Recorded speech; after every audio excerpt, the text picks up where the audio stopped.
One Accord, the Houston Chamber Choir podcast. I'm April Harris, General Manager. And I'm Matthew Hazard, Choral Conducting Intern. We're thrilled to host today's Education Spotlight.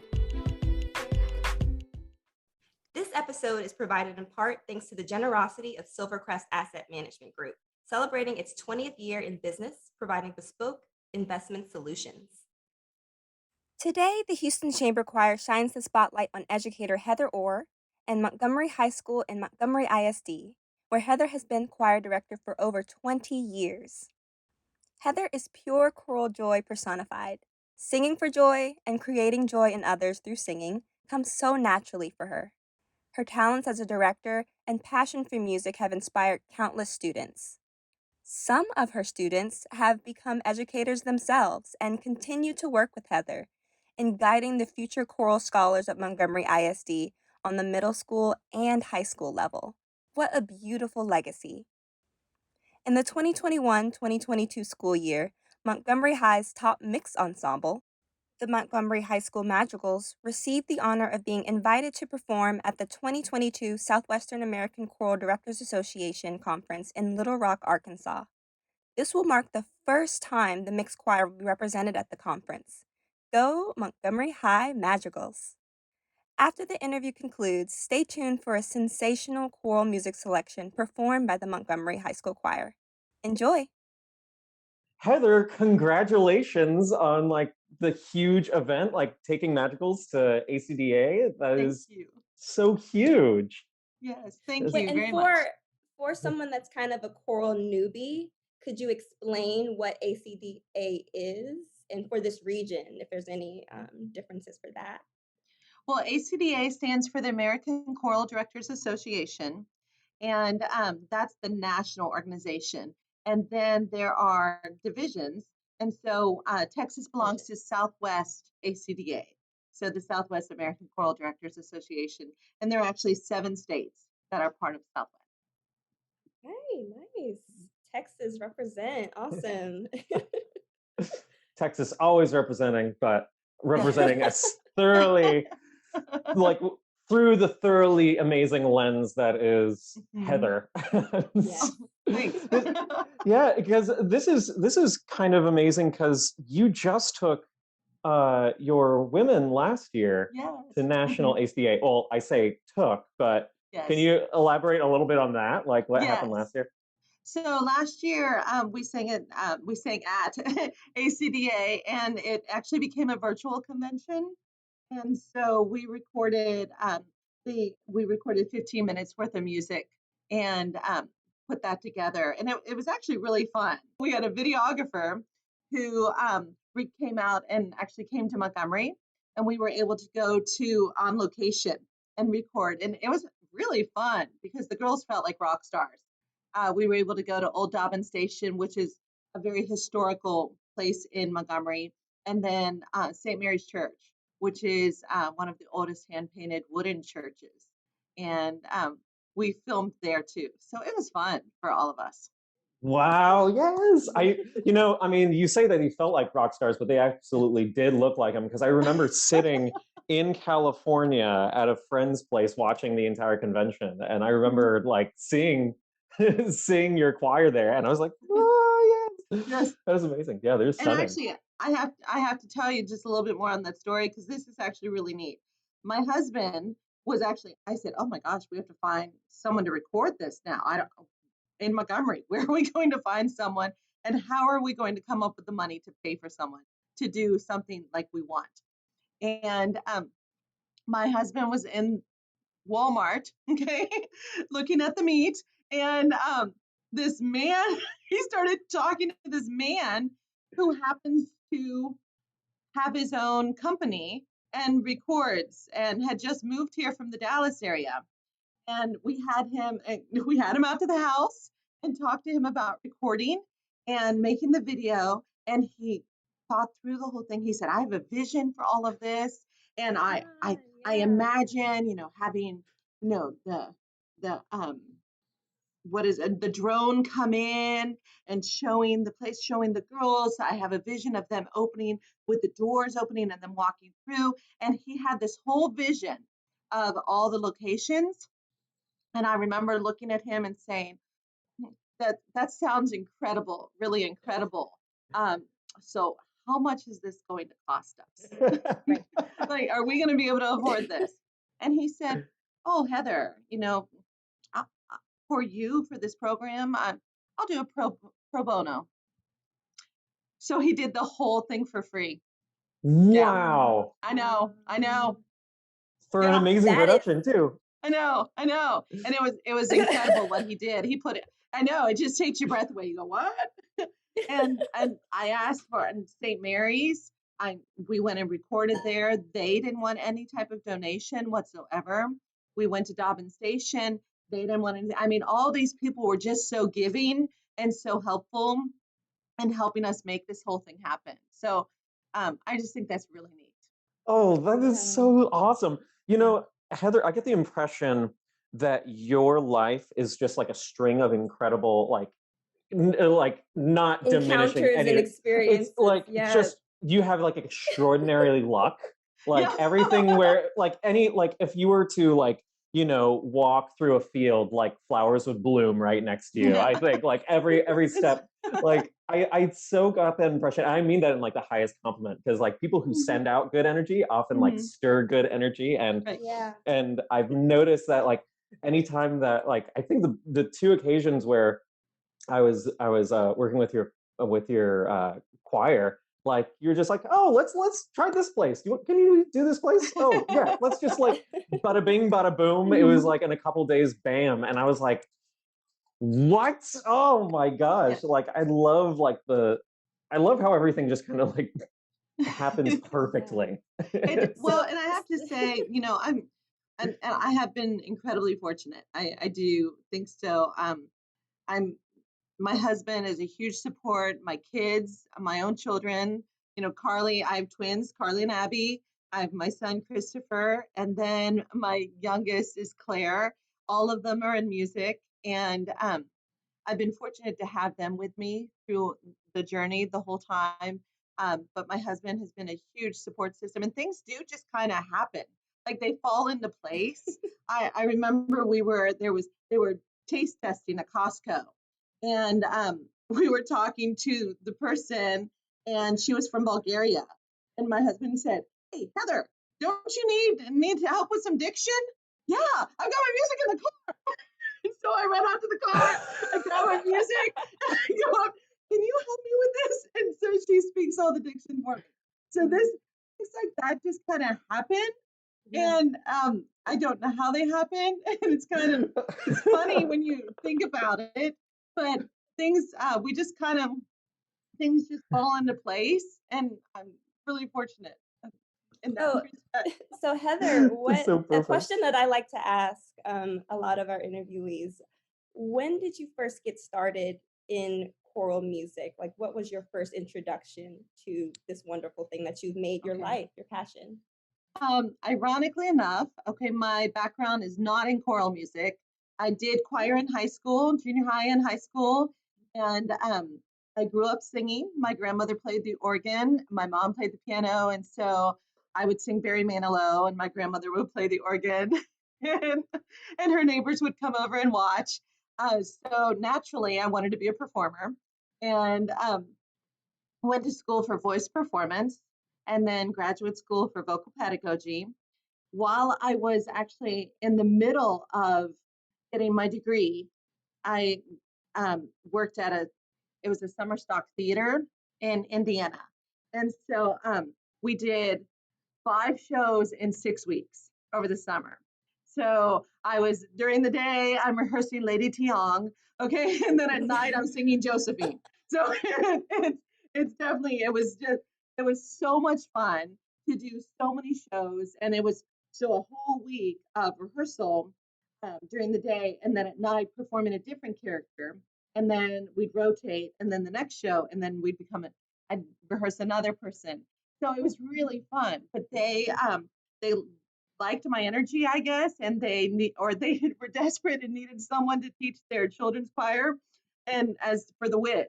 And so I started.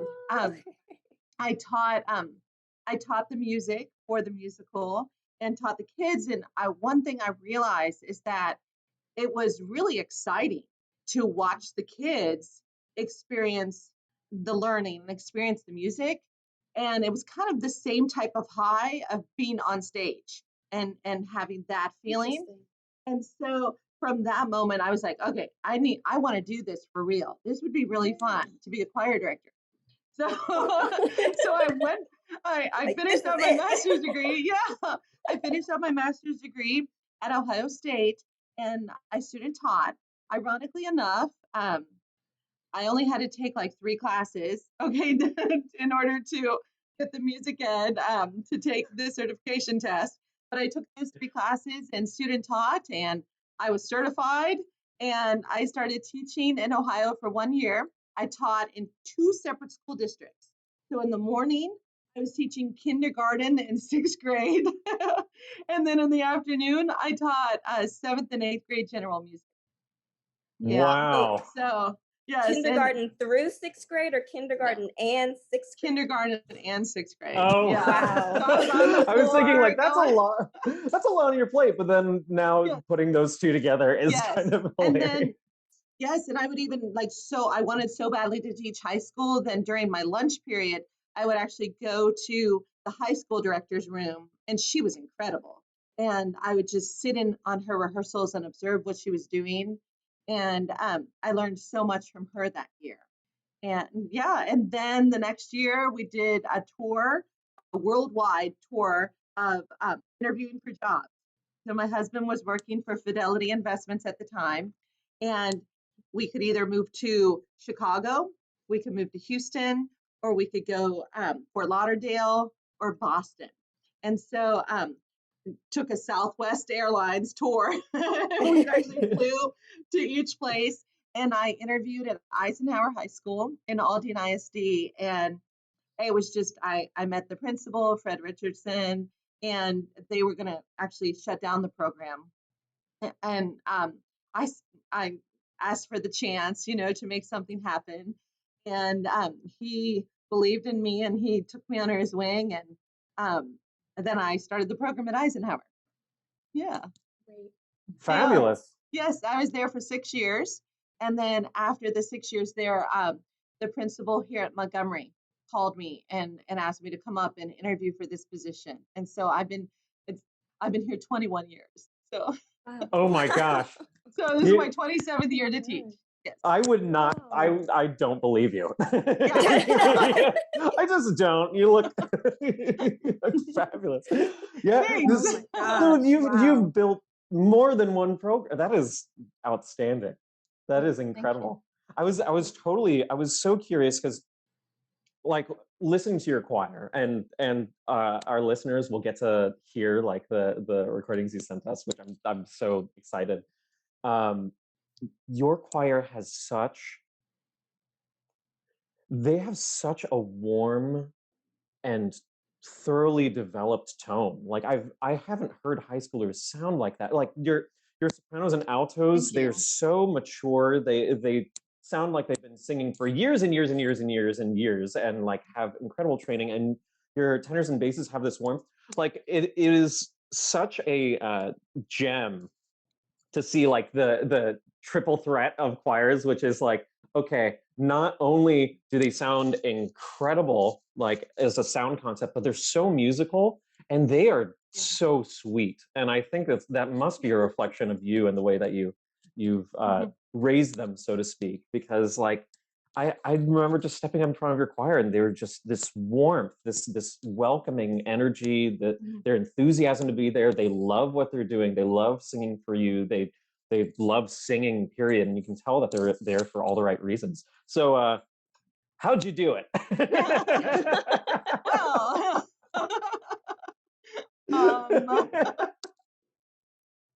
I think most importantly, singing for joy. You've got to find the joy in things. You've got to find things that inspire you. And I think that's something where the kids feel inspired to sing. They feel inspired to make beautiful music. We do focus on tone. I mean, that is that's my thing.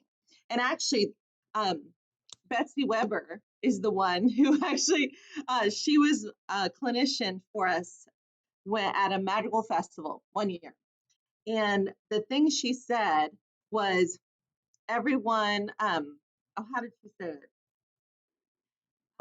She's- the tone is where everyone places you somewhere according to the tone. So your tone, so if you're looking at a first division, second division, she was explaining it to the kids. Your tone is a first division. And so once you have that, well, then you have to, your musicality, your pitches, rhythms, all that kind of stuff, whether that could keep you at the first division or else that moves you somewhere else. But the tone is what people hear first. And so that's something I thought about, like when I was, my husband, we dated in college.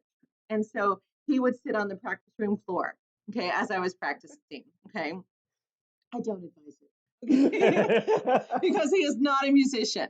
However, this is a really good point because I would practice and then I would go for like a high A trying to sing and I was struggling getting it in the right placement.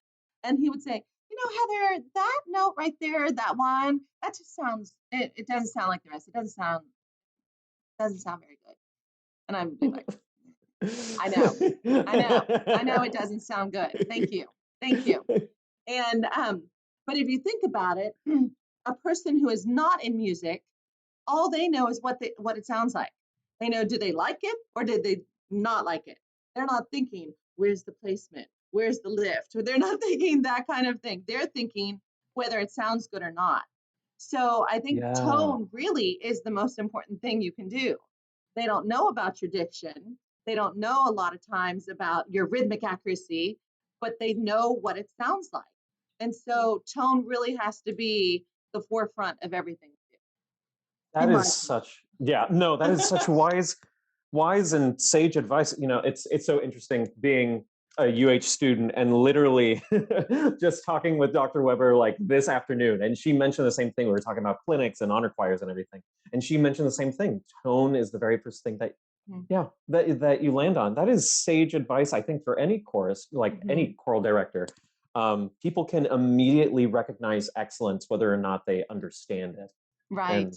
So, that's why everyone should do choir music, because if we're all excellent, then we'll like to spread the love. Right. Anyways. Definitely.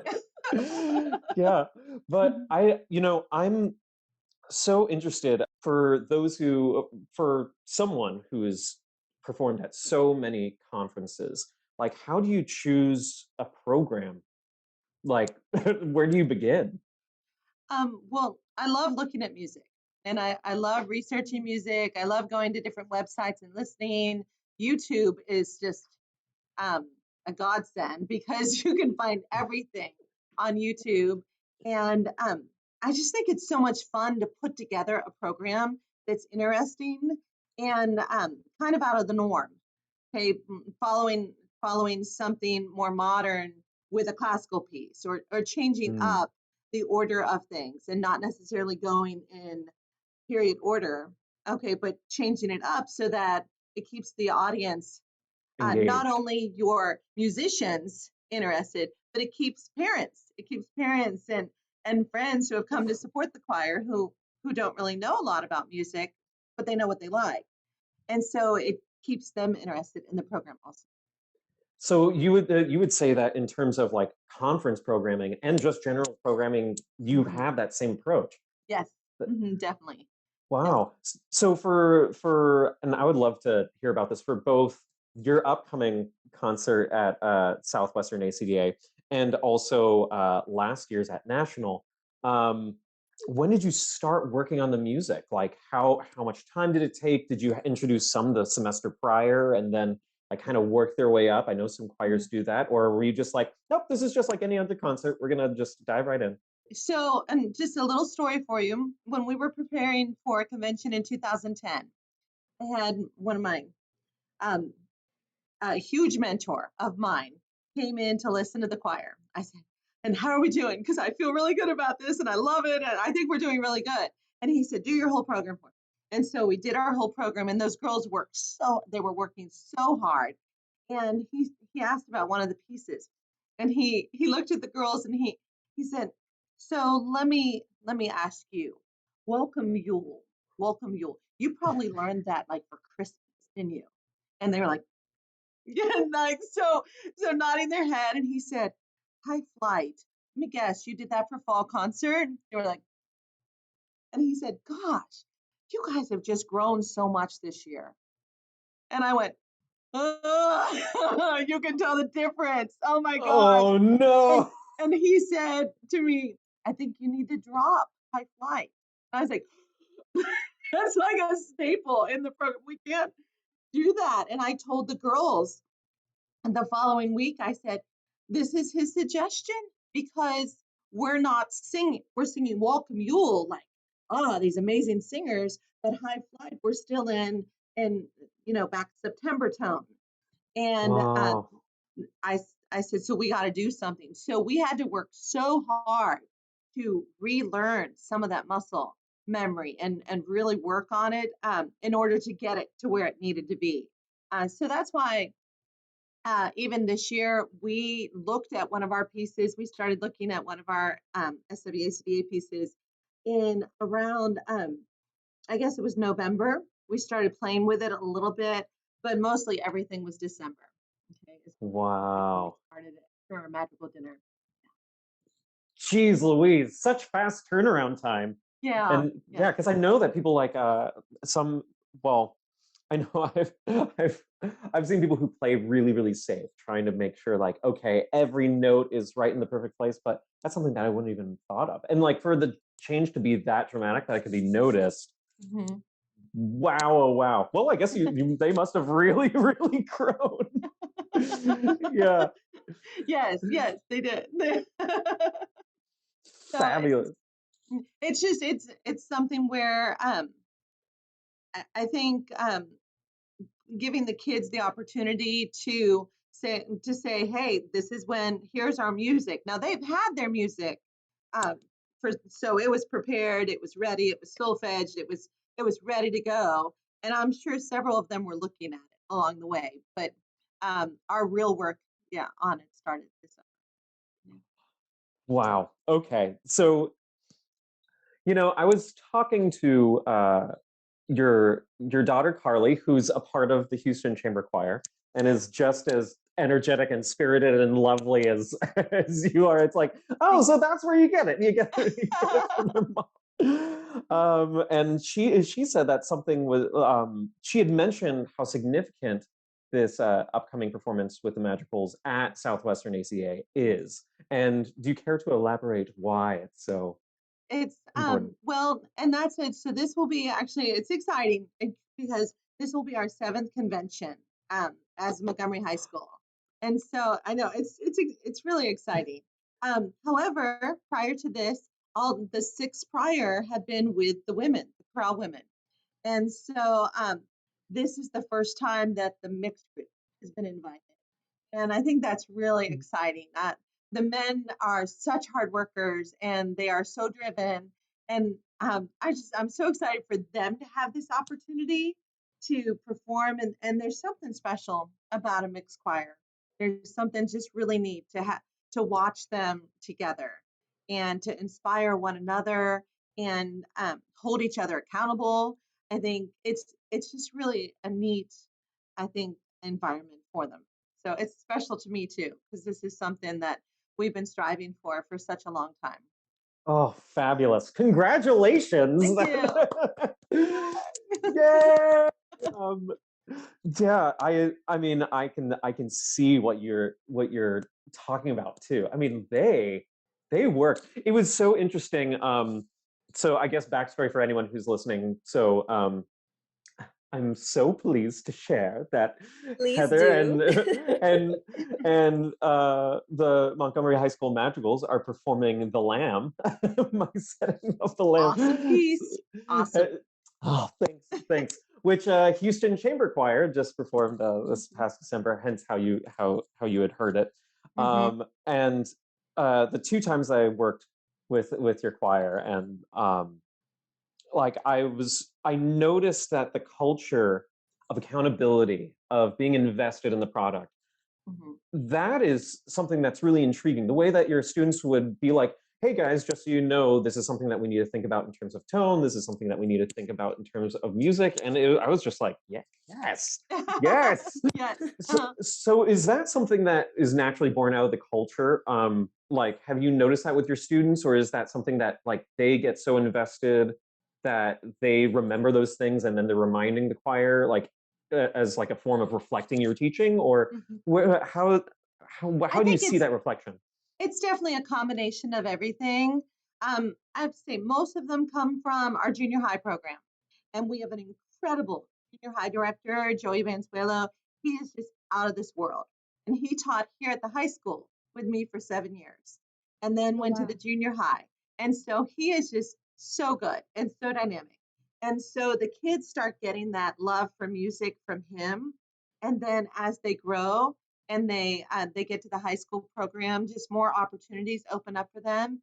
And I think they all see the level of expectation, and they see the past success, and they just so badly want to carry on that legacy. They just want to keep it going.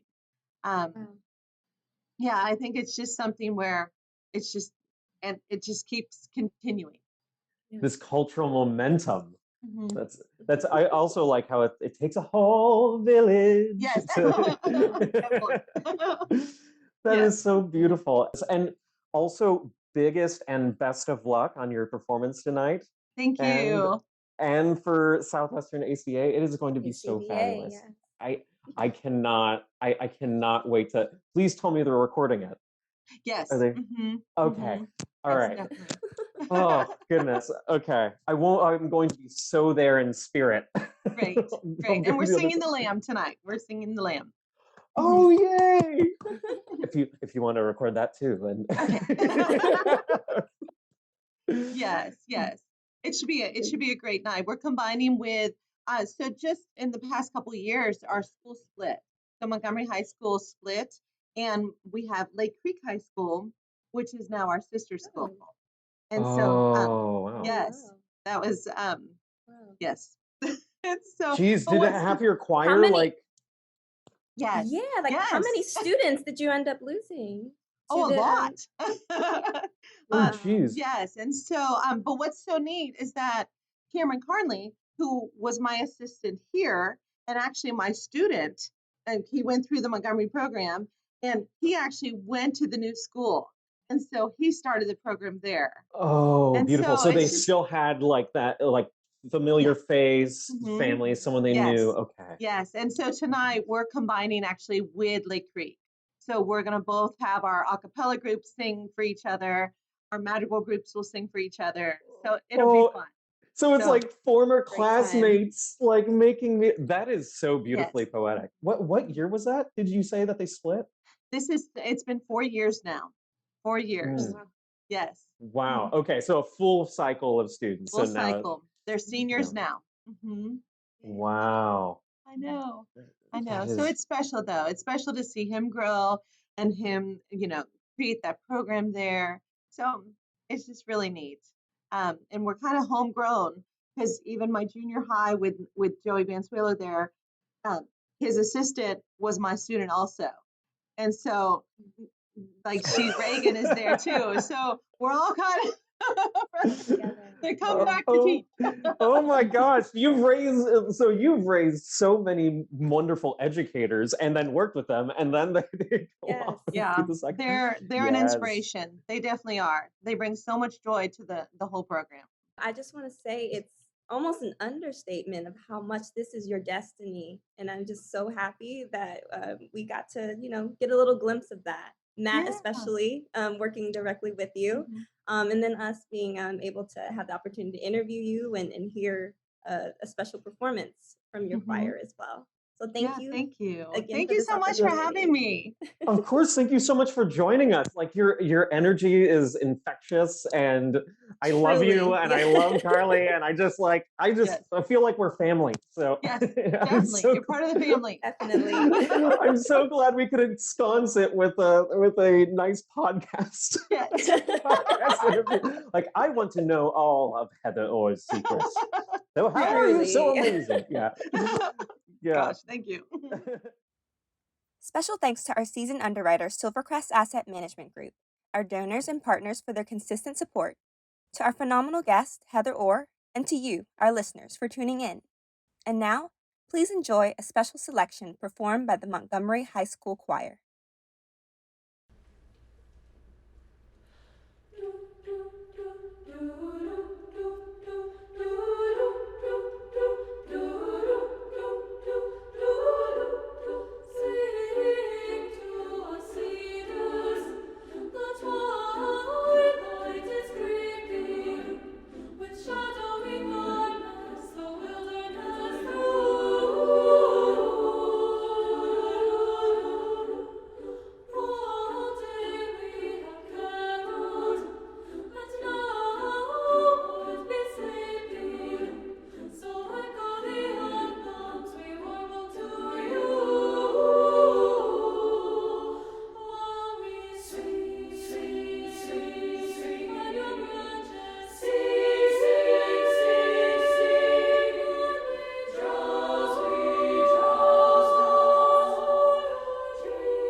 The Houston Chamber Choirs with One Accord is your one-stop shop for choral joy. If you enjoyed this podcast, help us to continue our mission to grow the esteem and appreciation of choral music by sharing, reviewing, and subscribing to our content. As a 501c3 nonprofit, support from listeners like you allows us to continue making new and exciting programming. For more information about us and how you can support our work, please visit houstonchamberchoir.org/give.